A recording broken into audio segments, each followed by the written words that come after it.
Nessun centesimo è stato rubato e soprattutto ogni euro è stato ben speso. I capigruppo in Consiglio regionale si difendono. Il Veneto non è il Lazio, spiega Laura Puppato del Partito Democratico. I soldi ci sono serviti per informare capillarmente i cittadini attraverso campagne sul trasporto pubblico e sul nuovo piano sociosanitario. Quando vogliamo fare una manchette su un giornale per far conoscere le nostre idee, come faremo altrimenti?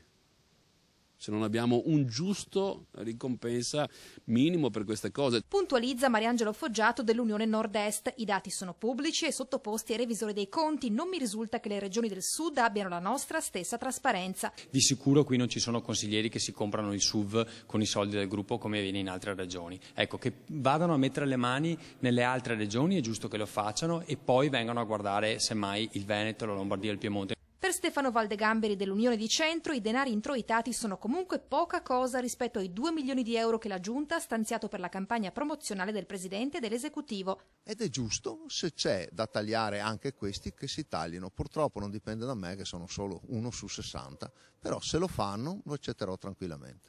A livello nazionale il Popolo della Libertà vuole sollevare il caso, ma gli azzurri veneti sbottano. Non ho sicuramente il tempo e la voglia di partecipare a una riunione che reputo quantomeno inappropriata, perché non devono venire da noi a insegnarci come si fa a fare contabilità di gruppo e neanche come si spendono i soldi del gruppo. In futuro però dovrebbe calare anche qui la scure. Il nostro obiettivo è quello di ridurre sia il numero di personale sia quelli che sono i costi, compresi quelli dei gruppi.